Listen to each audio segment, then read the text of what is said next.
Please join me in welcoming Bernard Salt to the stage.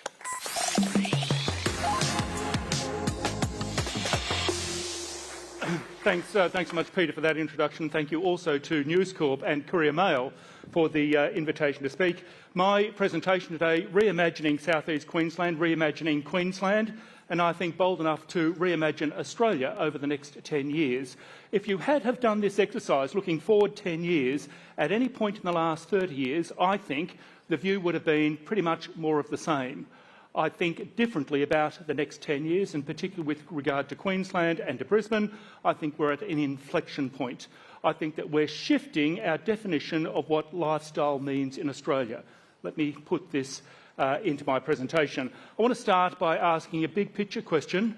What have the Australian people done with the Australian continent thus far in the 21st century? In this map of Australia and an inset for Queensland, I show areas of population growth in net terms in blue and population loss in red between the year 2000 and 2022. We have added 7 million people to the Australian continent over the last 22 years. 4 million from overseas, 3 million through locally. And when you stand back from this and you say, well, what I think that the Australian people are talking to us through this map. They're telling us about their obsessions, their priorities, their values. And when you look at it from that point of view, I think that it's quite obvious what the Australian people want, what they value.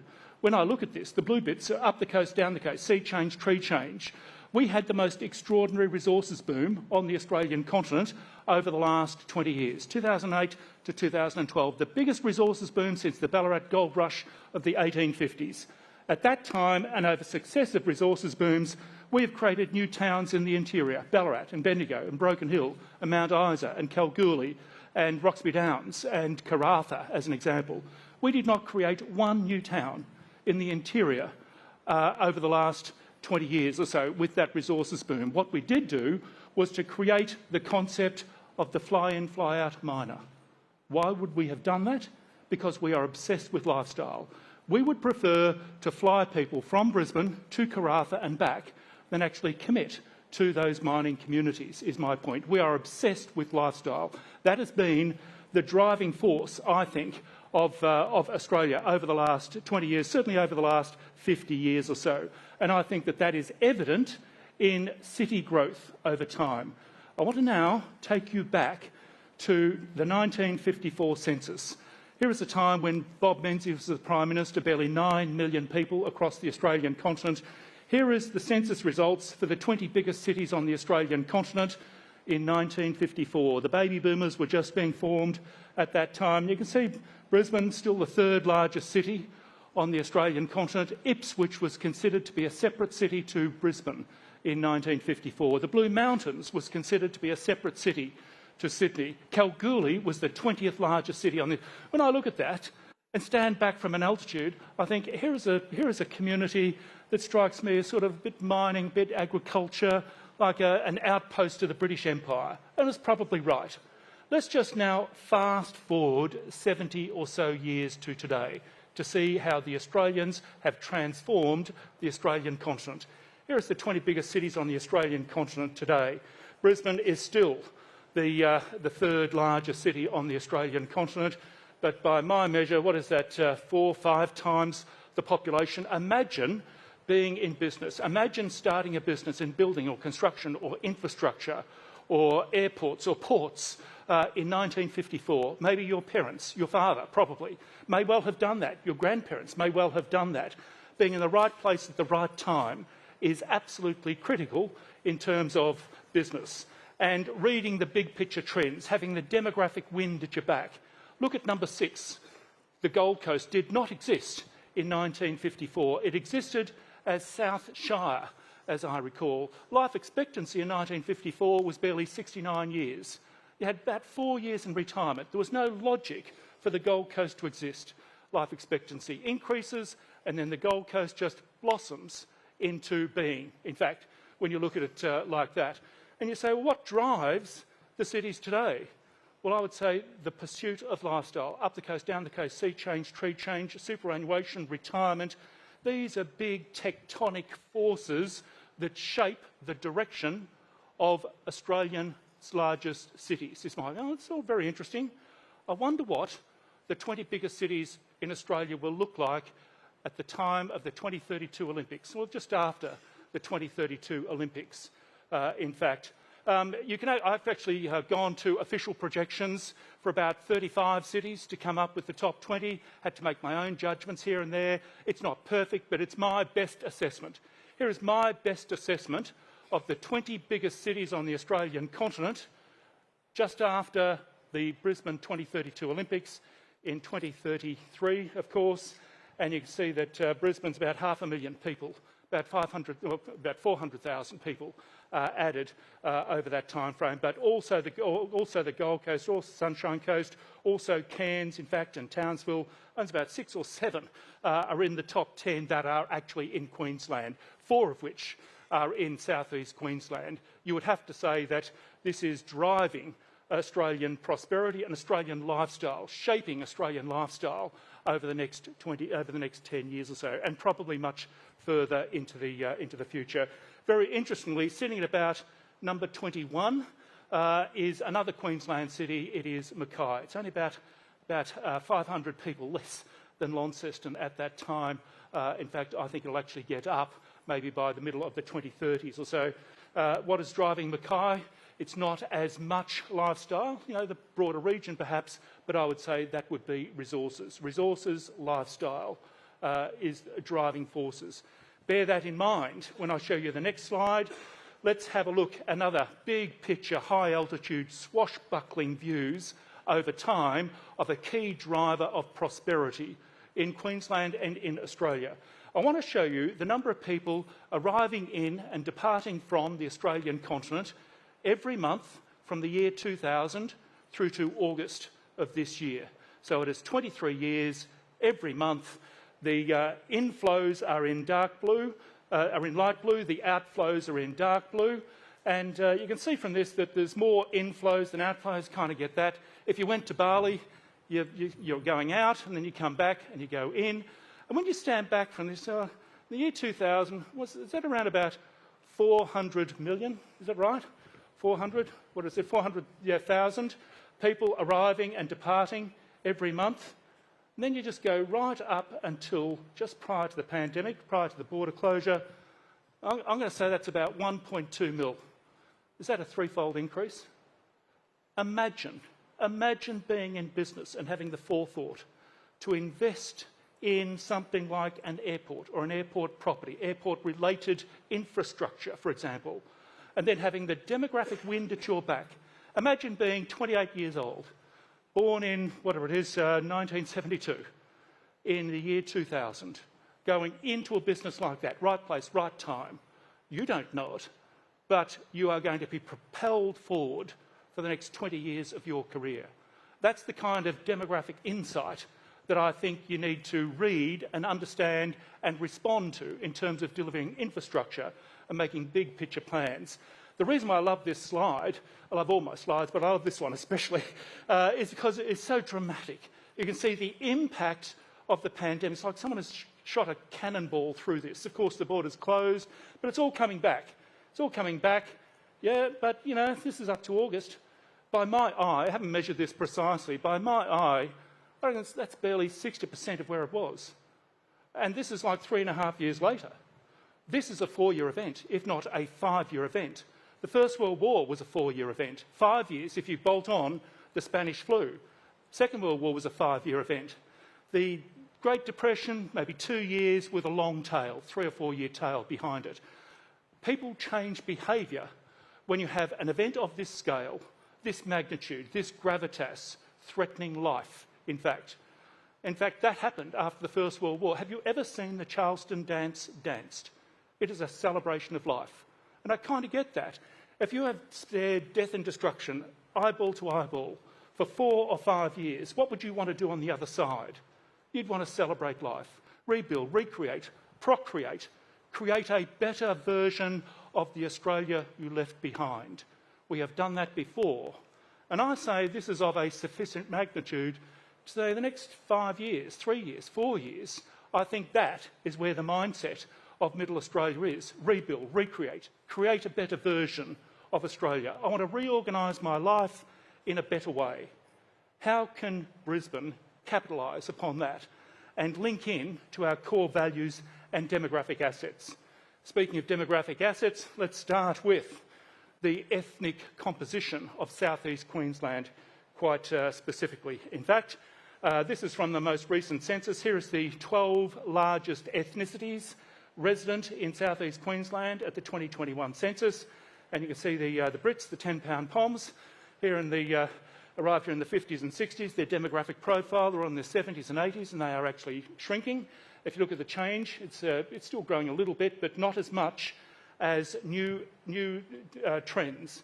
The Indians, in fact, is that 50% increase in the Indian population? Demographers get excited when the Gold Coast grows by 2% per year. The Indian population in South East Queensland is growing by 10% per year.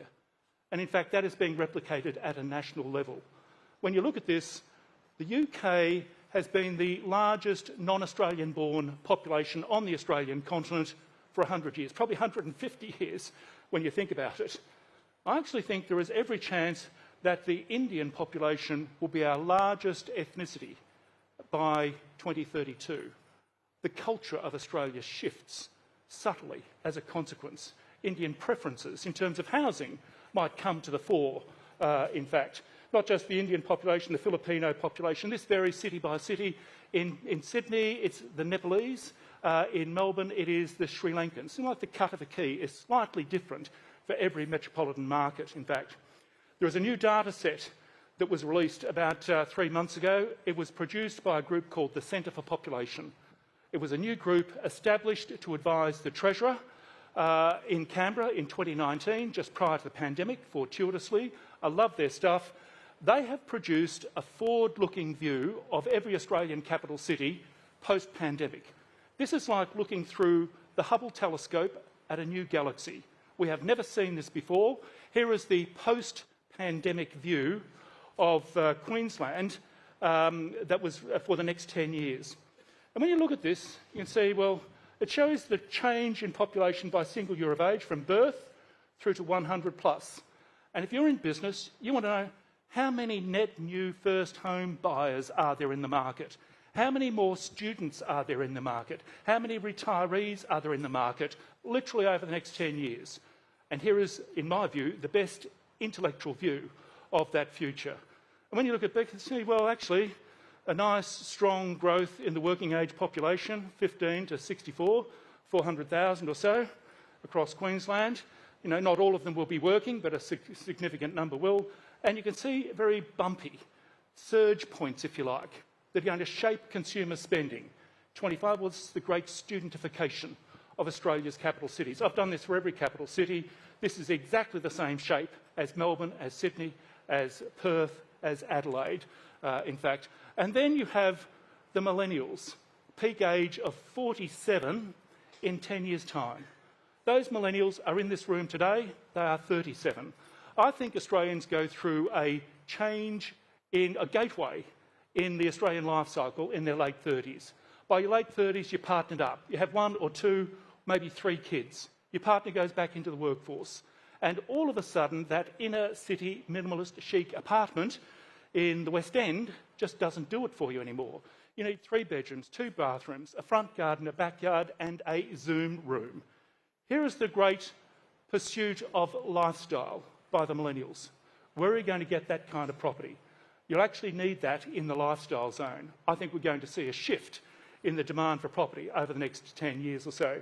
And you think, well, the millennials over the last 10 years have focused on inner city apartmentia. And you can see the way our cities and culture was reshaped over the last 10 or 15 years. As they move late 30s, 40s, and they begin to start to prepare for teenagers, I say they must have a similar impact on the culture and the demand for housing in each city, the pursuit of lifestyle housing. Up the coast, down the coast, sea change, tree change, lifestyle. Actually, I don't need to commute into the city every day. I can go down to the Northern Rivers. I can go down to Jimboomba. I can go up to Maleny, in fact, when you think of it like this. Rebuild, recreate, create a better version of the Australia we left behind. There is a better model. Imagine telling a millennial, great news millennial, the pandemic is over. You can go back to commuting an hour every day from Caboolture into the city centre and back out again and do it for another 30 years of your career. They will say a number of things in response to that. One of them will be, I ain't doing that. There is a better model. And this is my whole point. I think we're going to see the rise of a new model of the pursuit of lifestyle. Not everyone. It might be a 10 percentage point shift in the workforce, working from home in a hybrid arrangement. Across Australia, that is 1.4 million workers, 10% of 14 million workers, in fact. In fact, 5% of the workforce has always worked from home. But if you add 10% to that, it'll end up being 15%. That's, I think, where we're going with this. Let's have a look, bring it down to, this is for Queensland, let's have a look at the Greater Brisbane area. This data is produced by the State Planning Department for Queensland. This is the Greater Metropolitan Area of Brisbane, so that is Caboolture through to Beenleigh, through to Ipswich and to the coast, of course. And if you look in the last 10 years, Brisbane has added 400,000 people. Next 10 years, it'll add 500,000 people. Over the last 10 years, you can see in dark blue where the growth has been by single years of age.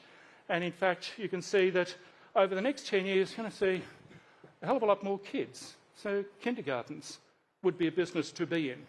It's actually projected there with higher rates of growth, in fact. And then, of course, more university students, more young workers over the next 10 years than you've had over the last 10 years. These are the surge points, creating opportunities, shaping consumer culture, in fact. More trophy homes, the forever home, the millennials coming out of inner city suburbia and going to the lifestyle zone.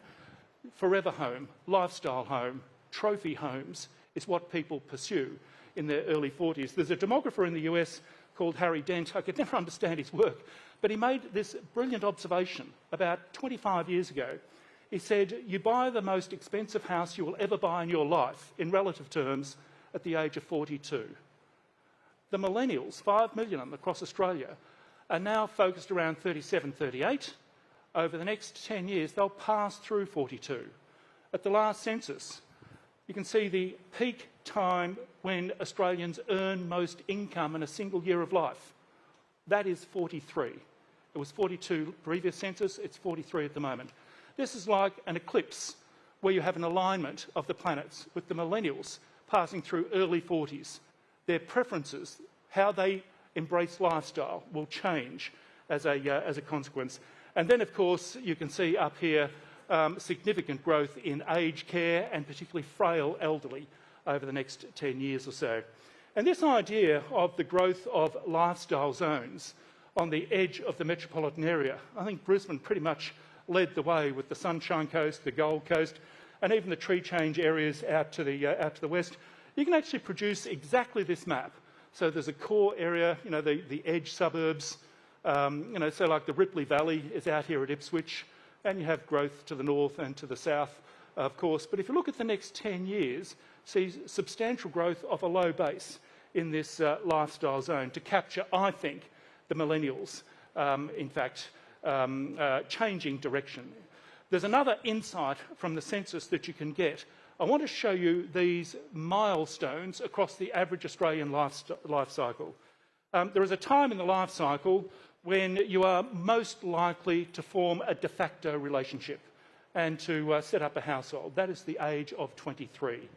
There is a time in the life cycle when the average Australian is more likely, might only be just 51% versus 49%, 51% are more likely to pursue a traditional marriage.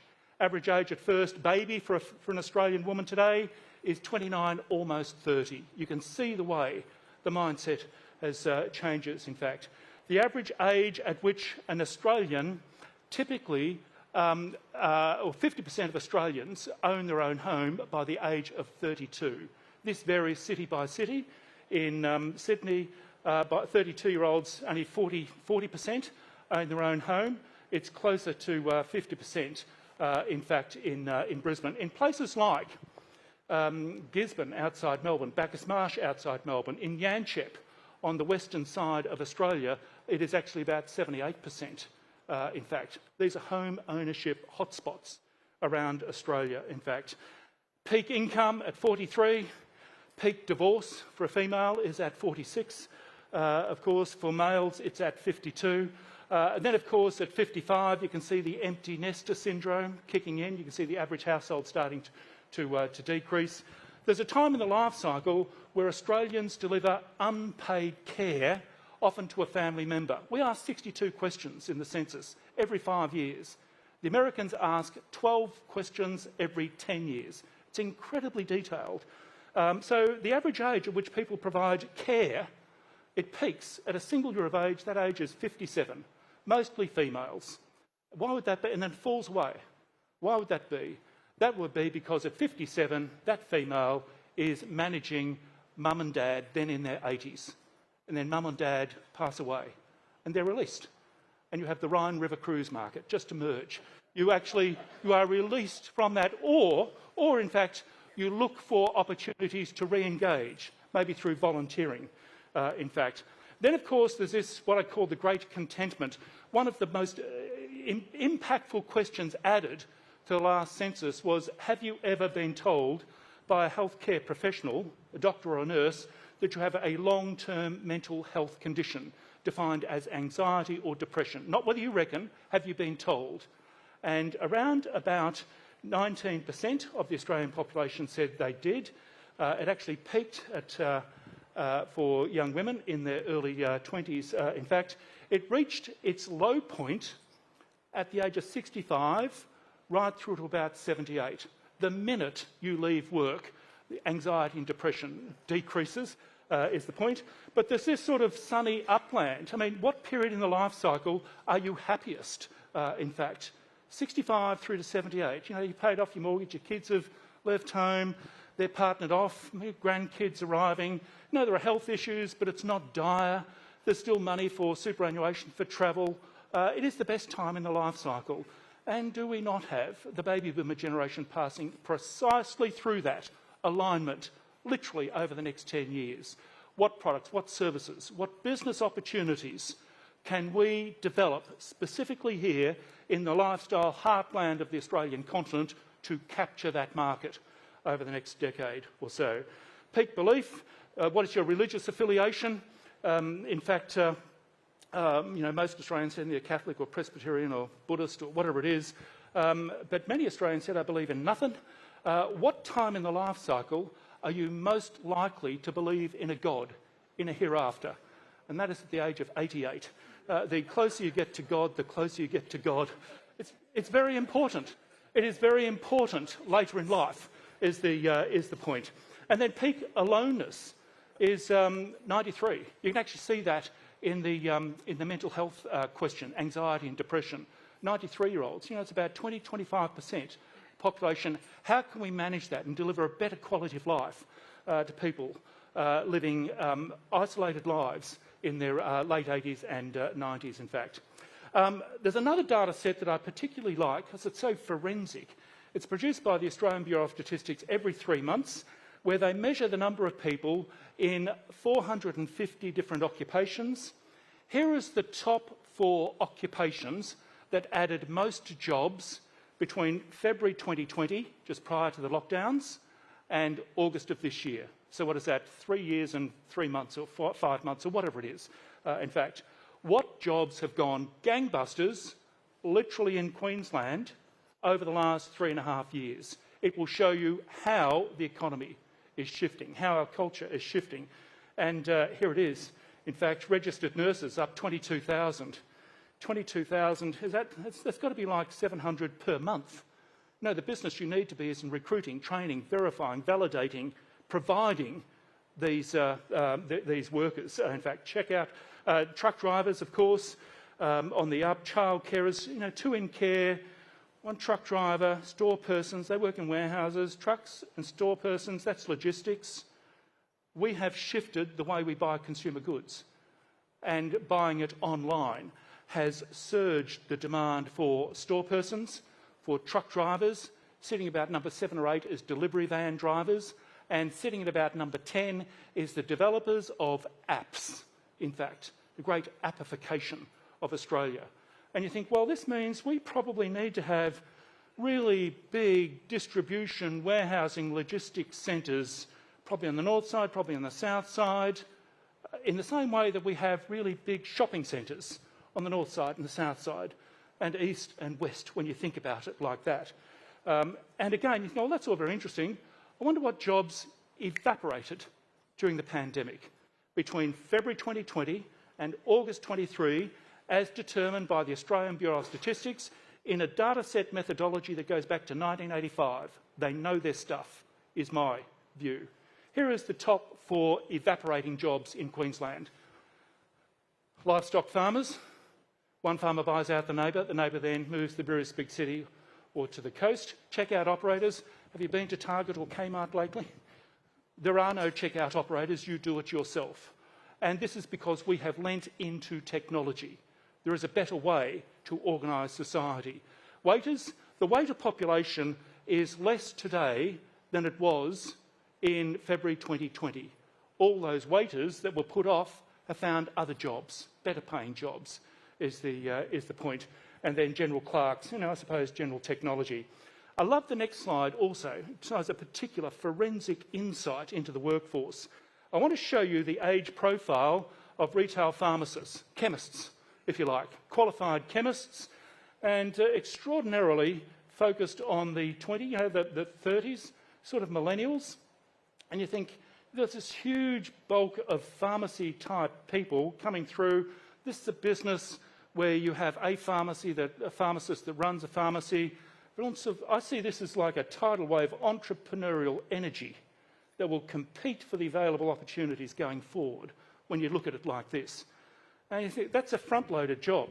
No shortage of chemists going forward. Probably a good thing. We need care, got all that. Here is beef cattle farmers.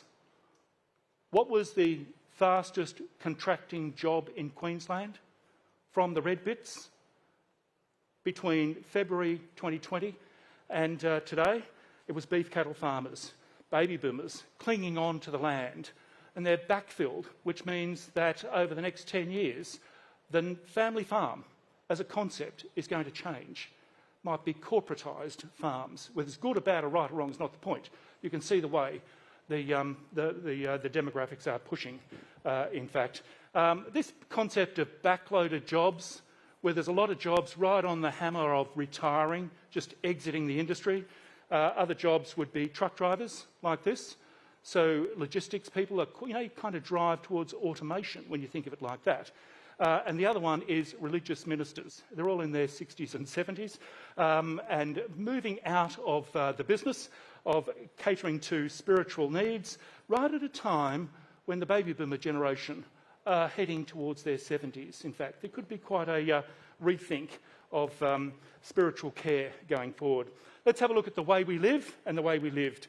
Here is how we lived back in the 1960s. In fact, it's the kind of house that I grew up in Western Victoria. It's a quarter-acre block. It's 1,000 square metres. It's 3 bedrooms, 1 bathroom, mum and dad, 4 kids. Dad works. Mum's a housewife. That was the term at the time. If you wanted to visit this house, you go up the pathway onto the porch and then you turn right into the lounge room. The lounge room was the good room. The good room was where you entertained guests and suitors. Suitors never got near a bedroom back in the 1960s. Very different today, I can tell you. And then off to the side is a mahogany side stand with a silver tea service. Kick forward 70 years to today. What do some of the richest per capita people on the planet, lifestyle obsessed, home obsessed, prosperity obsessed, what do they do with that block? Here is how we live. Here is how you live. Here is a lifestyle home in modern Australia. It's not a 1,000 square metre block, it's only 550 square metres. But it is 4 bedrooms, not 3. It's 2 bathrooms, not 1. It's 2 income earners, not 1. And it's 2 kids, not 4. If you were to visit this house, you would not be taken to a good room at the front of the house. No, we have taken the good room and we put it at the back of the house because we want to drag you right through the house to showcase our wealth and prosperity. So for the first time in history, guests are now taken right through the house, past the open doors to the bedrooms, which means the bedrooms now need to be glimpse perfect. And this has led to the pillowification of the bedroom over the last 20 years. Not 2 pillows, not 4 pillows, but 6 pillows. plus a little square cushion that is set to diamond effect exactly in the middle. I don't know what happens if you square up that diamond. No male has ever been game to touch that cushion. Men can never get the pillow architecture right. You grab the big square cushion, they're called European pillows. You grab them by the ears, you fluff them up, you drop it into position, and you karate chop in the middle to give it this perfect V. This is as important to us today as was the silver tea service a generation ago. Then you take your guests and you mill around an island bench. Means the island bench must move up market. It's now marble, Italian marble in waterfall style. And rising out of the centre of it will be a silver German gooseneck tap. Tapware is now the new silverware. You don't actually use that kitchen, that's just for show. You actually do the real cooking in a butler's pantry off to the side. And of course the back veranda has been reinvented. It now goes by the very sophisticated Italian name of al fresco space. The water tanks were added after the Millennium Drought about 15 years ago. They have been filled ever since, never been used, but used as an insurance policy. I think we will see the addition of batteries, perhaps, for charging of EVs. I reckon I could find that house in Caboolture, in Beenleigh. I reckon I could go to the suburbs of Dubbo, or Bunbury, or Launceston, or Cairns and find that house. That must mean that there is a common ideal in the Australian mind of what constitutes middle-class aspiration. And I think this is precisely what it is. There must be enablers of this house in every one of those places. Bed, Bath and Table, Barbecues Galore, Bunnings, Harvey Norman, in fact. Build your business, build your strategy around core gut values, the relentless pursuit and reimagination of lifestyle by the Australian people. And I'm saying we have 5 million millennials nationally will actually reinvent, reinterpret what that lifestyle aspiration looks like in and around Greater Brisbane, literally over the next 10 years. No, the other option is to say, no, they're just going to have 3 or 4 kids in apartmentia. No, they're not. They will find another solution, is my point. Our cities will change. Here is the way, in fact, Brisbane and, to be fair, Melbourne, Sydney, Perth, even Adelaide to some extent, evolved, a bit like a fried egg city. You know, have the CBD and the inner suburbs, you know, where all the hipsters live, you know, the rich, creamy yolk with all the good jobs and so forth. Then you have the broad, flat white of suburbia, pushing in every direction. You know, you have Kath and Kim live out there. You have Daryl Kerrigan out there as well, Kenny. In fact, the idea is for planners, you know, you've got to find a way to get all the workers from there into the city. You can't raise enough tax. You can't build enough motorways. You can't build enough railways to make that work once a city gets to 3 or 4 or 5 million, let alone 6 or 7 or 8 million, in fact. You need a different way. Here is a circuit breaker to change the way the city is organised. Here is the evolution of what I call as the 20-minute city. Planners have been banging on about this for 20 years. In fact, it was first thought about or identified in the Paris Strategic Plan for 2030, released in about 2002. And the 20 minutes was based on arrondissements. We might not have 20-minute cities, it might be 30-minute cities. This is the idea that you live, work, recreate, go to university, go to hospital, all within your local area. You strengthen suburban hubs. You reduce the amount of commuting, enabled by a global idea of actually working from home. Not for everyone. I say from about a net extra 10 percentage points would make a significant difference. Reduce congestion, reduce commuting, reduce tension, reduce mental health issues, and perhaps build stronger family units as a consequence. And then each of these little hubs would in fact specialise. This kind of modelled on a bit on Brisbane, a bit on Melbourne and Sydney. You know, this could be a quarantine city, a centre in a removed city. These skill centres in what I call the Vesper Town. Vesper Towns, I developed, Vesper is an acronym to describe people leaving capital cities. Virus escapees seeking provincial Australia have been scootering out of our capital cities to these Vesper Towns. You know, it could be Gatton or Laidley or Toowoomba or something like that, in fact. So specialist centres, you know, it could be on space if it was the northern part of Adelaide. It could be pharmaceuticals if it was the northern part of Melbourne. It could be on high-level manufacturing if it was the southern or northern parts of Brisbane as an example, in fact. And then just finally, my key points. I think Australia is a rich country. When you look at IMF figures, we are in fact number 13 in terms of global economies by GDP, and we rank number 10 out of 195 on GDP per capita. Not a bad effort for 25, 26 million people. We spend our wealth and prosperity on quality of life, on lifestyle. We are predisposed to that, and I think that Australians are reimagining what quality of life and lifestyle might mean. We will deliver more kids, more students, more career peakers, those 47-year-olds, and more elderly over the next 10 years, particularly in Brisbane, in fact.